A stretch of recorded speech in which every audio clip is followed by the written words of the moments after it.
everyone, my name is Barbara, and today I'm going to be reading you Carmela Full of Wishes.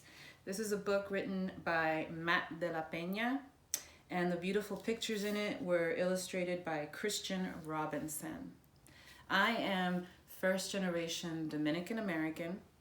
I grew up in the neighborhood of Washington Heights in New York City with three older brothers. And I chose this book because it reminded me of all the errands that my brothers were sent on that I was not allowed to do. I dedicate this book to my oldest brother, Nelson. We love him and we miss him very much. So now I'm going to read Carmela Full of Wishes. All right.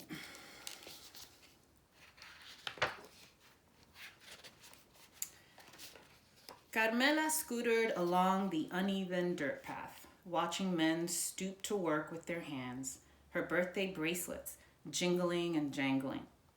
The thick greenhouse air smelled of marigolds and overturned earth and fresh manure. Carmela knew exactly what manure was, but she didn't want to think about that. Not today. Today she awoke to candles in her pancakes. And her mom sang, "Happy birthday to you," and told her, "Go on, mija, make a wish."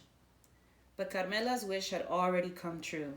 She was finally old enough to go with her big brother. I could have gone along with my big brother Nelson, my big brother Oscar, or my big brother Robert. Carmela followed as he cut back onto the street at Freedom Boulevard, past the crowded bus stop and fenced-off repair shop, past the old folks' home, where two hunched old women waved smiles, past the huge home improvement store, where her dad used to stand around weekend mornings waiting for work. Carmela tried to make small talk with her brother as their metal cart rattled, but her brother didn't make small talk back. He didn't want her tagging along. "Too bad," she told him with her glare. Just outside the laundromat, she picked a lone dandelion growing among the concrete weeds. She pulled a breath and leaned toward the fuzzy white bulb. But just before she could blow, her brother butted in. "Did you even make a wish? You're supposed to make a wish. Everyone knows that." "Of course I made a wish," she told him. But it was a lie. Carmela didn't know. Carmela helped her brother sort colors one-handed, helped him load the washers one item at a time. While their clothes spun, her imagination turned, each new thought ushered in by a jingle of bracelets. Her brother found the sound annoying and shot her a dirty look.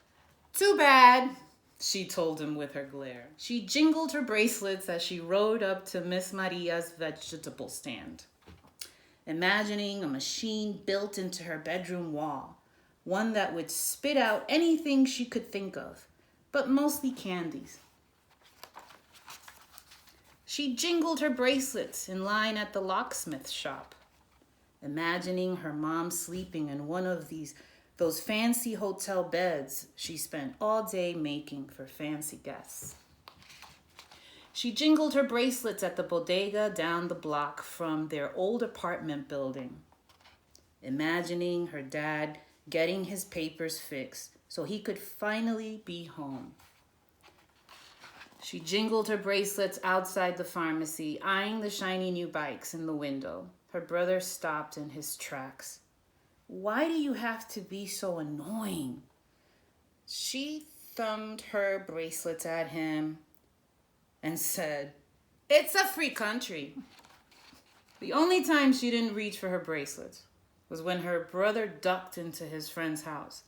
Carmela slumped down on the curb, silently imagining all the things she could turn him into.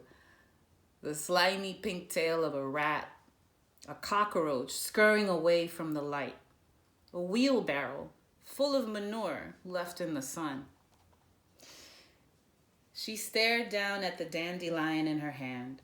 It seemed so much more important now that she knew it was a place to put her wishes. What if she made the wrong choice?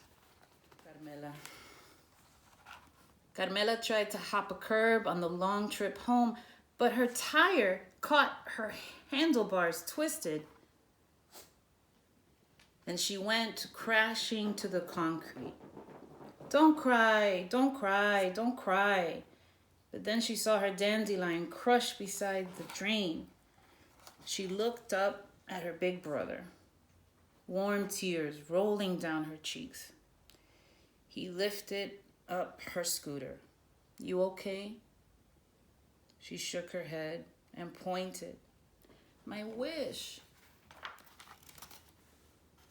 He took her by the arm and led her back up the block, past the laundromat and the flea market, past the greenhouses and the smell of manure, past the overgrown park and across the train tracks.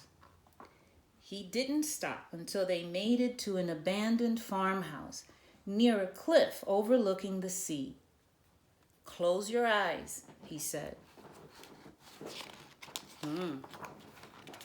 Oh, look at that.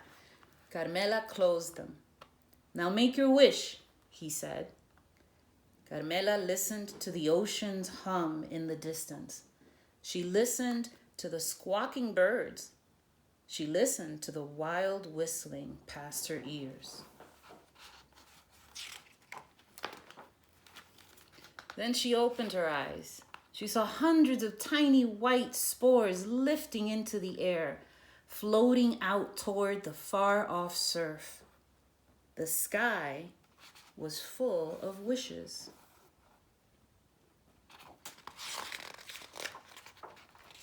Let's go, her brother said. Don't you want to know my wish? She asked. He shook his head. If you tell, it won't come true. She looked back on one last time, then took off her bracelets and followed her brother home.